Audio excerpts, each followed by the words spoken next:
Hey everybody, welcome back to the Real Estate Bradcast. I am your host, Brad Gandell, and I am a realtor with Century 21 Troop Real Estate. I'm actually back making a second episode, believe it or not. Didn't think I would even make it through the first one. I had actually a lot of fun the last time. For those of you who listened the first time, I really appreciate the support and any sort of feedback. Again, you guys could give me constructive criticism, anything. I am happy to take it. You call me, text me, email me, anything to let me know. For those of you who are new, welcome. Real quick, just the point of this podcast is just to give the consumer an idea of what the world of real estate is. Just give little tips, what you can do if you're a buyer or seller. I'm pitching a lot of my listings. It's another marketing tool for me as well. But this is something I've been wanting to do for a long time. I tried the Facebook videos. I tried doing Instagram videos. It's not me. It's not who I am. I don't like sitting in front of a camera. This being on a podcast allows me to be more real and allows me to be myself. So that's the whole point of the show. So what we're going to do starting every episode, I'm going to be pitching my listings, what I currently have for sale, who I'm currently working with. So right now, I have 3 active listings, and they're all located in Simi Valley. The first one's actually located at 1826 Winterdew Avenue. They are asking $819. The house is absolutely beautiful. It's a 4-bedroom, 3-bath. You do have a downstairs bedroom, completely remodeled, hardwood flooring, recessed lighting throughout, humongous vaulted ceilings. The kitchen's completely remodeled. All the appliances in there are stainless steel, and they've actually been installed less than a year ago. Beautiful pool, Pebble Tech. Some of the best views Simi has to offer. It's a little brown right now in the mountains, but once we get some rain, I've been up there when they turn green. Fantastic. Absolutely beautiful. Best part is, built in 1998, no HOAs. So to get a home that age in Simi without a HOA is extremely rare. It stands about almost 2,300 square feet. It's 2,287. And it's on the west part of Simi Valley. So if you have anybody looking for a pool home, possible RV access with no HOAs and views, give me a call about that one. I got a townhome I just listed at 1898 Stowe Street. That's in East Simi. They are asking $439.9. It's 1,724 square feet. It is a 3-bedroom, 2.5 bath, completely remodeled as well. Everything's been redone. The kitchen has actually concrete countertops, which are really, really nice, and they are extremely hard to dirty. So the cleaning's very minimal in there. Tile flooring downstairs. Upstairs, they replaced the carpets in the bedrooms. Really, really nice unit. The HOA there are $325. You do get your insurances paid for and your trash. Nothing crazy. It's a 2-car attached garage. Really, really nice unit again at 1898 Stowe Street. And then I have one more in Central Simi at 2635 East Alden Street. It's a 4-bedroom, 2-bath. It was built. It was at 1,926 square feet, completely remodeled. One of the nicest homes I've ever seen. And you have close comps in that area selling for $625. We put this one up at $614.9. Absolutely beautiful. Not a single thing has to be done to it. It's probably not going to go up for a couple more weeks. So probably actually the next podcast episode. But if you know somebody who's looking for a house that's nearly 2,000 square feet, it does have possible RV access in the driveway, 4-bedroom, that they don't want to do the work, this is a great house for them. Give me a call about it.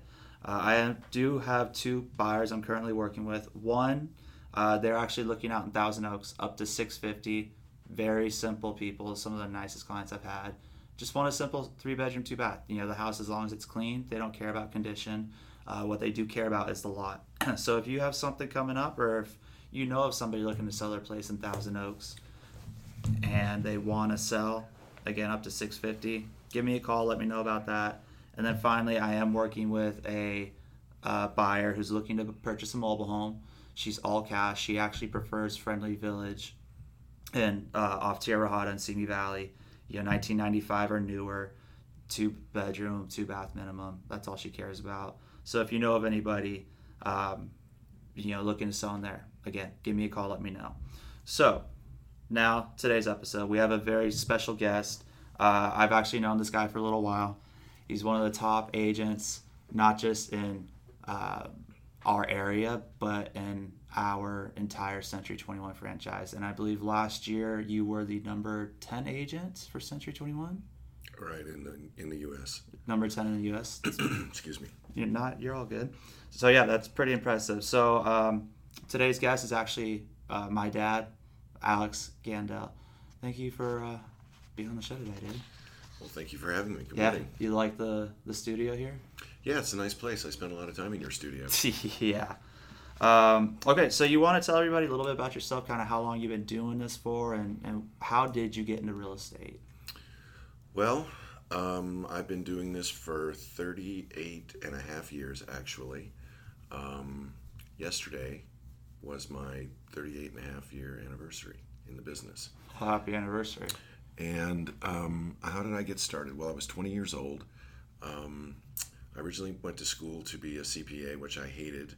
And in my second semester of economics, my professor, Dr. Nikos Moratides, asked me how the accounting thing was going, and I told him that I didn't like it. And he said, you should be considering studying marketing, economics, and finance. So I switched my major, and I was going to San Diego State at the time. After my second semester, I got my student loan bills and realized that I could not afford to do that. So I came home, went to CSUN, and I got a job where I was, believe it or not, driving around in a van, taking care of vending machines that sold maps, including maps to the Stars home. So I had a full-time job doing that, and I was going to school full-time.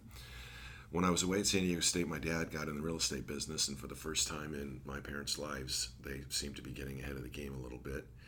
And shortly thereafter, I met a guy named Brian Troop, and I was 19, and Brian was selling real estate. He was driving a BMW and wearing a three-piece suit, and I said, well, you know what? I think I can do this too. So I got my license. It was 1980, April of 1980. The interest rates were 18%. Jeez. I had a full-time job. I went to school full-time, and I started selling real estate, and I actually sold a number of houses that year. At the end of that year, I was in a really, really bad car accident, and I could not go back to school, and I could not do my regular job.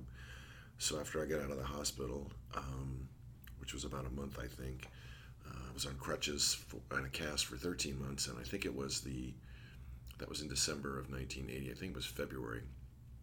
It might have been the 1st of March, actually. I went back to the real estate biz on crutches, and the rest is pretty much history. Yeah. Well, that's it's pretty impressive. I mean, what are the differences you're seeing from 1980 as far as how real estate is sold compared to what you're seeing today?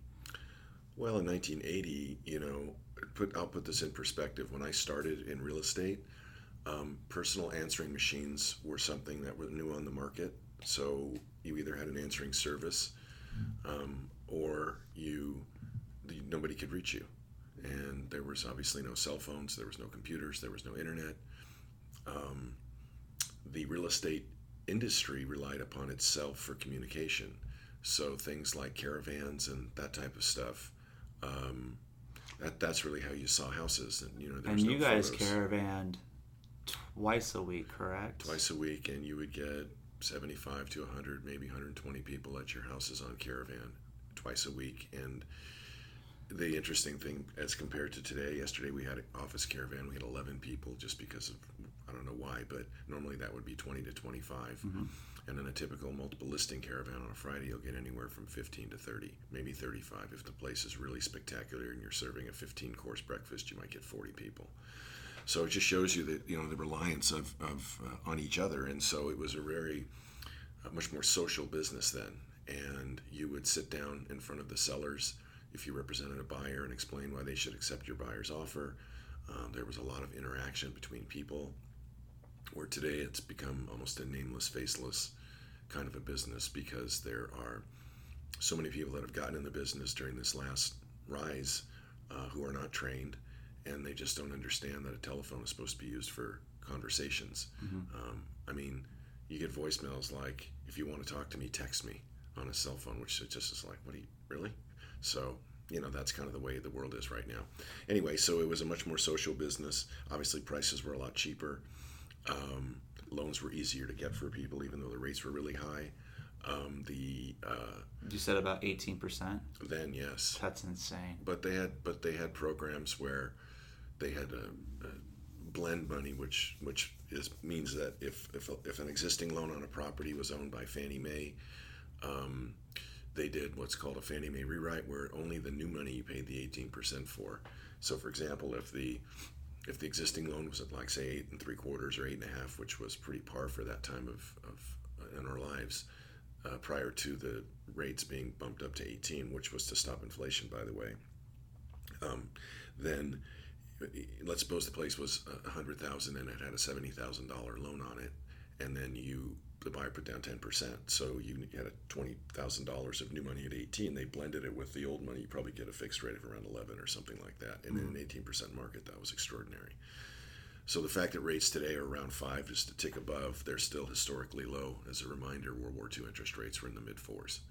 So we've been living in a very special time with regards to low interest rates, and true market rates are probably going to, hopefully they'll remain around 5, and things will adjust accordingly. Yeah, and I know the Fed's been wanting to raise the rates a lot recently, and they have. But the quarter of a point raise isn't anything. I mean, from what I've seen and talking with other lenders, it's not anything extraordinary. It's if you've been waiting for 2 years, and rates were almost actually low 4s, high 3s at that time. And you waited those 2 years, and now they're up in the 5. Yeah, that's where it could definitely hurt you. Well, when you think about it, the perspective of the interest rates is simple. We were at 4.5, now they're at 5.25. So 0.75% raise in a 30-year fixed rate mortgage. If you look at 3/4 as a percentage of 4.5, it's probably 15 to 18% ish, just off the top of my head, meaning that the actual cost of money went up 15 to 18%. Mm-hmm. But the consumer rates that are going up are what are going to kill us, because, great example, I just leased a car, because I lease a car every 3 years. So the car that I leased was less money than the one that I leased 3 years ago, but the lease charges I'm paying are more than twice what I paid 3 years ago. So those rates that the feds have been bumping, those are the rates that they're going to kill the consumer. Causing you to pay more. And the bottom line is that it's not just me, it's everybody. So credit card rates, adjustable rate loans for mortgages, everything, and it's I don't understand why they're doing it, because our market has suffered as a result of what they've done. There's no question about it. And that's actually an interesting point that you made. You bought a car that was actually less, but your rate's higher and you're actually paying more. It's actually the same thing in real estate. Right. I have a lot of friends, buyers, people I've talked to saying, hey, I'm just waiting for the market to come back down, the market to crash. Well, we don't know if it's actually going to come back, or when it's going to come back down. It's eventually going to come back down, but how much is it going to come back down? And then on the other side, how much are the rates actually going to go up? I'd rather pay a little bit more for a house with a lower interest rate and save money long term than what I would. It's cheaper to buy a house that way. Yeah, and it's a lot of people don't quite see it that way, and I understand it's hard for somebody to look not even 5 years, 2 years down the line. But you know what? It being able to save the money long term, because once you're in your house, the statistics show you're out within 5 to 7 years, but a lot of people end up staying a lot longer, especially nowadays. A lot of people are staying. You're seeing a lot more of the baby boomers. A lot of the clients I've sold houses to when I first started said, we're only going to be here for a couple of years, little townhomes, condos. They're still in it. They've made great money on it, and they're like, there's no reason for us to move. Not only that, they've got them financed at really ridiculously low interest rates. They're never going to be able to refinance or get out of that loan with a lower payment or anything like that. Well, what happens when the rates go up? So we've been in a market, even with the rising prices, where all of the elements that create an active real estate market have been in balance. The interest rates themselves, the pricing of the homes relative to the interest rates, incomes, jobs, and consumer confidence. And right now, you have a little bit of shakiness in consumer confidence, which is why the stock market's playing a ping pong ball game. Mm-hmm. You have the fact that these rates have gone up, which is bumping things a little bit. So prices are coming down. The market is soft across the board. The higher you go, the softer it is. You always have those homes that are just so spectacular and so unique in whatever their way that people will line up to buy them, and you'll get the multiple offers provided the price is within range, even if it's the upper end of its range. Mm. But if a house is just an average house, or if it has some kind of a defect, for example, It's completely redone. It's beautiful. It's I have one that's entry level really within our marketplace here in Simi Valley, but it's got a very large lot and the backyard is dirt, and it's keeping people from buying the house because once they get in, they don't have the money to do the yard.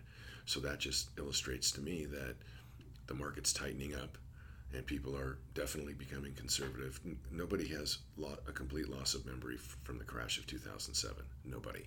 And what happened back then was people took loans that weren't 30-year fixed rate loans, and people that could never afford homes bought them, and the whole thing collapsed. Well, those loans don't exist anymore, but the adjustables that do exist, the difference in the interest rate isn't great enough for someone to want to try it, and they're only fixed for 5 years or 7 years, maybe 10 years. And with that being said, based on your comment of a few minutes ago, 5 to 7 years, well, that's a statistic that's based on history. That's not a statistic that's based on the current mindset of the consumer. Mm. So what the current mindset of the consumer is today will be reflected in statistics 3 to 5 years from now. So, and that's another kind of a problem with our marketplace. People are looking at closed sales. The prices of those closed sales is what are called comparables or comps. That information is based on closings that occurred up to 6 months ago. Let's suppose that there was a closing that was 6 months ago, and that closing 6 months ago was in escrow for 60 days. That buyer made that decision with that seller 8 months ago to buy that property at that price based on information that's up to 6 months prior to that. So you can't really go back 6 months on comps anymore. You can go back 90 days-ish maybe, and since there's been less volume of business in the last 90 days, comps are harder to come by to accurately price a home. Yeah. And that's a big challenge for sellers to swallow. And it's a big challenge because their friend sold their house in July for $50,000 more or whatever, and it wasn't as nice as theirs. But the reality of it is that buyer's decision to purchase that home in July was based on information that was from possibly last February or March, and the market was smoking hot then, and it just isn't right now. I got one just like that where the seller's trying to sell it, get their money, as much money back as they possibly can, because they bought it about a year ago, less than a year ago actually. And the comps that we're using have completely changed from when they originally bought it. And there's other homes sitting in that neighborhood that have been for sale for over 130 days. And I spoke on my last episode, the average day on market for homes currently for sale right now is 66 days. Compared to May through September, it was 39. And what average day on market means is once a home goes from active to, if realtors, are supposed to go by the rules, put into active under contract and then pending, your days on market technically stop at pending. Mm-hmm. Meaning the ones that are for sale right now for 66 days, it's still going to take them another 30 plus days to be able to even get sold, considering if they sell today. So you're looking at 3.5 months before possibly moving by the time you put your house up for sale. And we're starting to get into the holiday season too. So it might slow down a little bit more at that time as well. Another indicator of the marketplace is when we're looking for properties for our clients, or when they're sending us properties and saying, what do you think about this? I'll be willing to bet, just without having a computer on right now, just talking off the cuff here, that 30 to 40% of the homes that sell have at least one price reduction prior to their sale. I have a property currently listed at $812,950 that started at $849 based on a comp of $875 for the exact same house. So we priced it 25 under. Now we're down to $812,950, and we're probably going to drop it on Monday to under $800,000, and the house is probably going to sell in the $780 to $800 range. And the reality of it is this: if you that's 10% under what the other one sold for, and that's in a matter of 60 days. That's a seller who has been transferred. They need to sell their home. They don't owe any money on the house. It's not a cost factor to them. It's just, I want to get this done factor. And that will be the benchmark for the next round of homes in that neighborhood. The reality of it is that when the market is adjusting, and I've been through this is the fourth time, and I'm not certainly saying at all that we're in a free fall. That's not my point. The market is adjusting. It's just real simple. It got to a point where it was out of balance, and now it's rebalancing itself. Correcting itself. Exactly. And this is my fourth go-around with this. I started in a market that was in decline. I went through the 91 to 95 crash, including the earthquake. Obviously, I went through the 07 to 2011 crash because the market bottomed in 2011, and then it artificially was restarted with artificially held down interest rates and inventory, and because people couldn't earn anything on their investments other than in the stock market, the reality of it is they were buying real estate right and left, and a lot of the bank-owned properties were sold off in bulk sales to hedge fund groups and things like that, so they never hit the market, and that's why the market exploded in 2012. Plus, you had historically low rates, of 3.25%, 3.5%. So that doesn't exist anymore.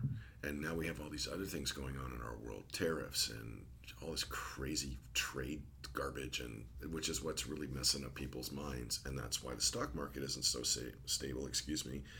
Plus, with the new tax laws and things, people don't know how they're going to be impacted, so they're sitting on the sidelines. And those people that really have those low rates, who are reevaluating their lives as they get a little bit older, a lot of the baby boomers, even like myself, do you want to move? Well, most of them want to move down, but there's not a whole heck of a lot of people that can afford these prices. And Simi is just an average place. I mean, we're not talking about the super high income places, the Calabasas, the North Ranches, and so on and so forth. But ultimately, those people will also be impacted because they'll get to a point where they'll say, I've had enough. You actually just hit the nail on the head with that one. I got friends who, their parents and grandparents have lived in a specific neighborhood. I actually farm, and they've been there. The houses were built in 71. I think they moved in 73, 74. I mean, they bought it for $30,000. They're not moving anytime soon. No, why would they? Because if they move, they won't be able to afford anything. It's not physically possible for them. So, having mentioned you've been through 4 cycles of up and down, Mm-hmm. based on what you've seen, and what do you think is going to happen, with this cycle? Do you expect it to crash like it did in 2007, or kind of like what we were talking about a few minutes ago? Do you just expect it to correct itself, prices to come back down, buyers to actually have the opportunity to maybe sit there and think about a house, and they don't have to throw ridiculous amounts of money at a property before they buy it? We're already there. I mean, the reality of it is that a buyer has an opportunity to think about it. Although typically it's oftentimes an emotional decision for people. I can actually tell you I've probably talked more people out of buying homes because I didn't think they were the right home than most realtors have sold in their careers, and just because of how long I've been doing this. But the reality of it is that, that's my job. My job is to make sure they're making the best decision. And if I do tell them why I think they potentially are making an error and they still want to do it, that's fine. I'll help them through the process. I mean, I appreciate their confidence in me, but I have my reasons for that, and it's not to make more money. It's certainly not because for me. It's not about the price of the house for them. It's more about what the house does for them, what the function of the property is, the location of it, schools, et cetera, that kind of thing. Our job's to educate. It really is, and much. And guide and yeah. lead. And if the client chooses to take the advice, great. If they choose, hey, appreciate the advice, this is what we want to do, great. And I completely agree with you. I wouldn't sleep well at night without being able to give my 2 cents. That's right. Based off of what we've seen and based off what the clients told me. So you and I, we've talked about this. We could talk about this forever, and actually it's been a lot of fun. But one of the big things I wanted to bring you on about is you started a food drive. How long has it been? 20 years, 21 years now? So when I got in the real estate biz, as I mentioned earlier, it was a very social business, and there was a woman in our town. Her name was Willa Dobbs, and Willa she was an angel. Anyway, she volunteered 40 hours a week at a place that she started called Care and Share. And Care and Share was essentially our food bank for the community, our Simi Valley. Our Association of Realtors supported Care and Share, and I learned about it. This is probably maybe in my 3rd or 4th year of the business, something like that. Anyway, eventually, for those people that are longtime Simi Valley residents, they'll remember the big Christmas tree out of cans of food at Farmers Insurance every holiday season.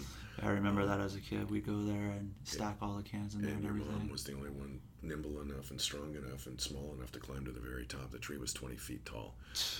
A buddy of mine made the frame for the tree My friend Jeff Holt stored it for us. I mean, we had all this stuff worked out. Anyway, I really became close to Willa. And as the market changed and things changed in our world, the function of the tree kind of lost its pizzazz. And Willa was hurting for food. And we had our difficulties in the real estate business. The economy was very, very bad. In the mid 90s, we had the earthquake here in 94. People were just devastated financially. It was a tough, tough time. And so it went by the wayside.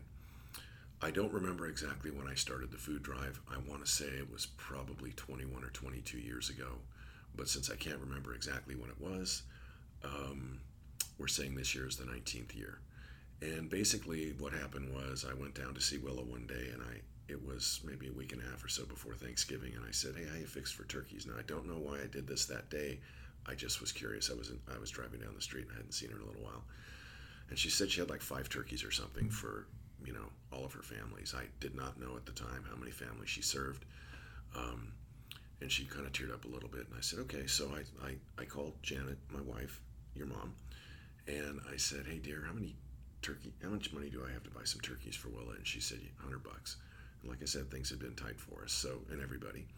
So I went to the local Albertsons where we shopped, and I asked Vita Hines, the manager, how many turkeys I could buy for $200. And I'm sure that went over well at the house. it went over fine. She said, "Why?" And I said, well, I kind of explained what was going on, and she said, "Well, would you like to buy more turkeys, or maybe would you like to buy them complete meals?" Well, I've never cooked a Thanksgiving dinner.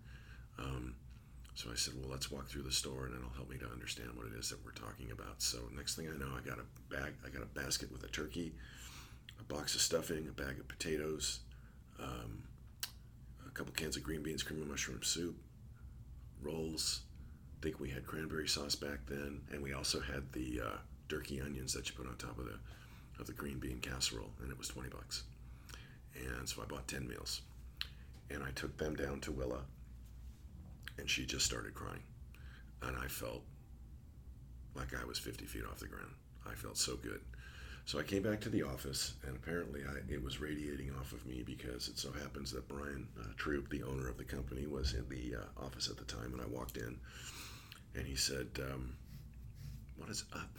And I said, "Man, I can't even believe what I just did, and now I got to figure out how to get some more food." And so I explained to him what happened, and we had an office meeting. I think it was maybe the next day or possibly the day after that, something like that. I think it was the next day. And so we go to the office meeting. There was a lot of people there, and Brian asked me to get up and explain what happened the day before, and I did.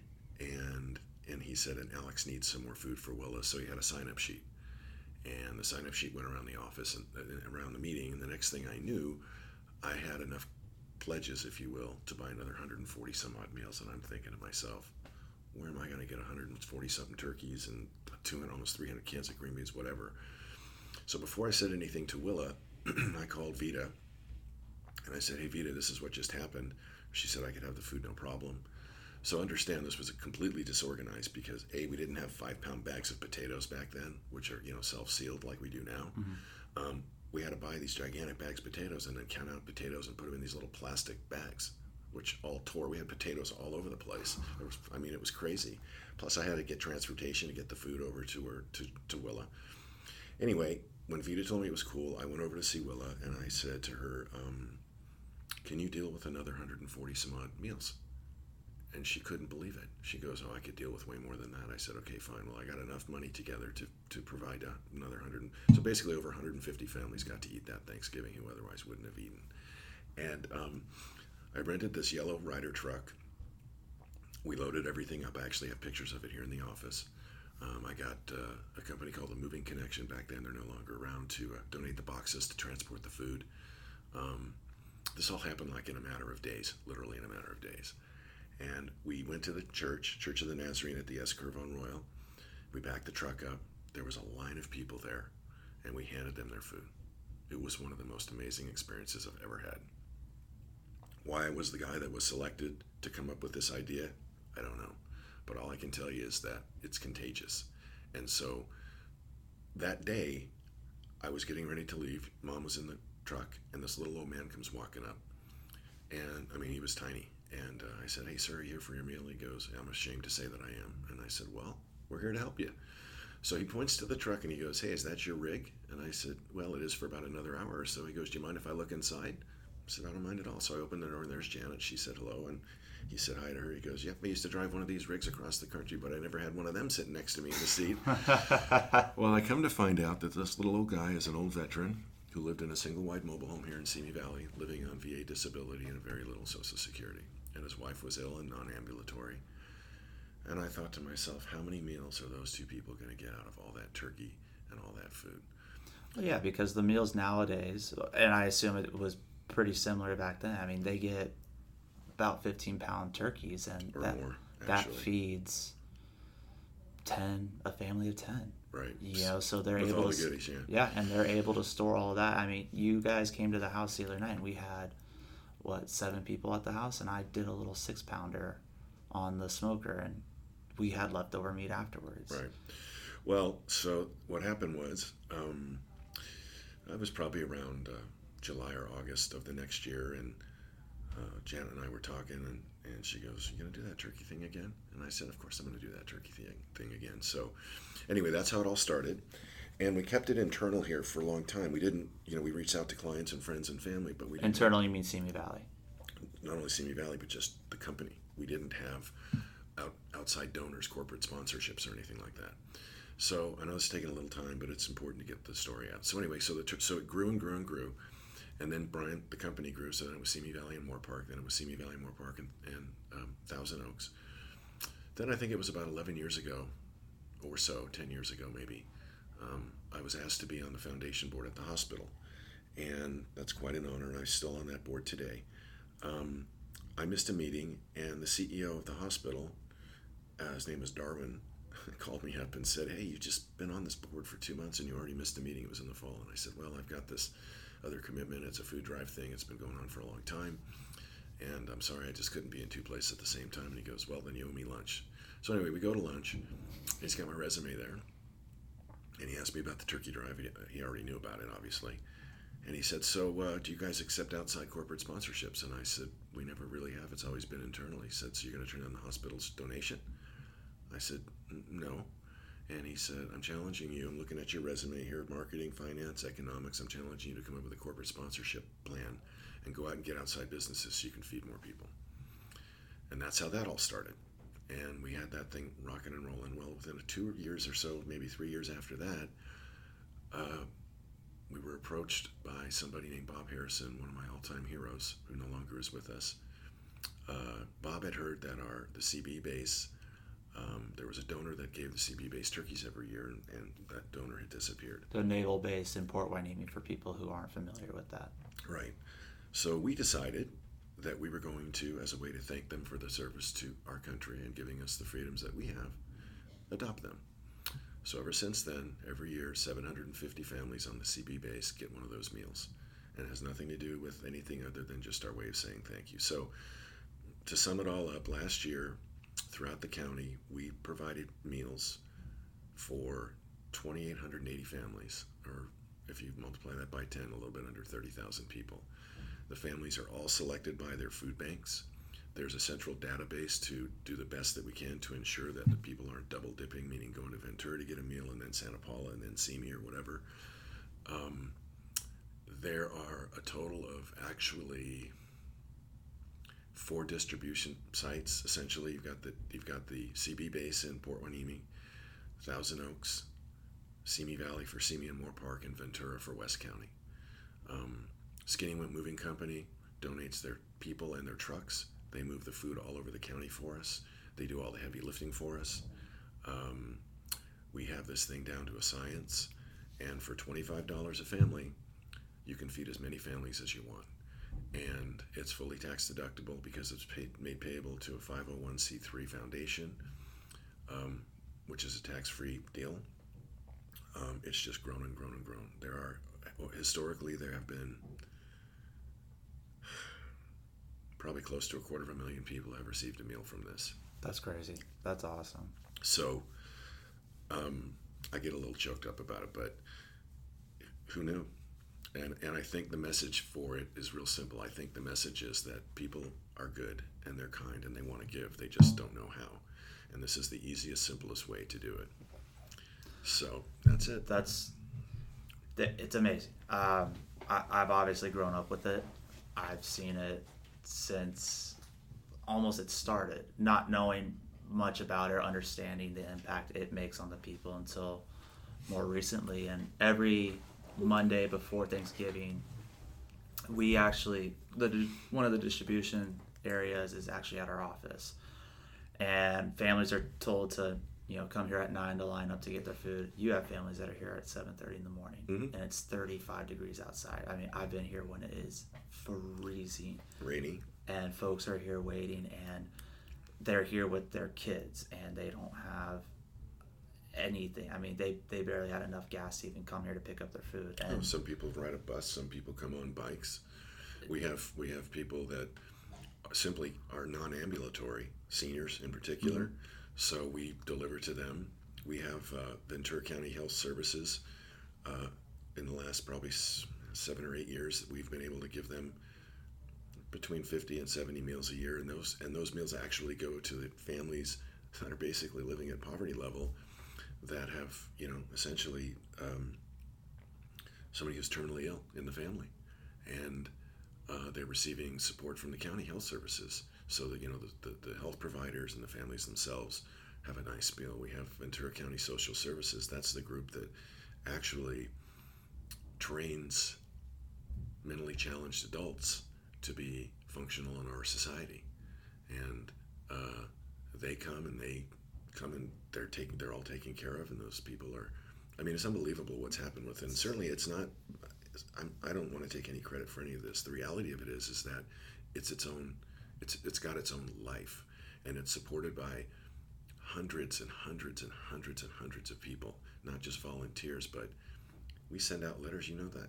I send out many letters. I mean, yeah, I've gone door knocking, and I bring the turkey flyer, and I got a special letter I write, and people open the door and say, I'm not interested. And I actually tell them, well, I'm actually here asking for your help.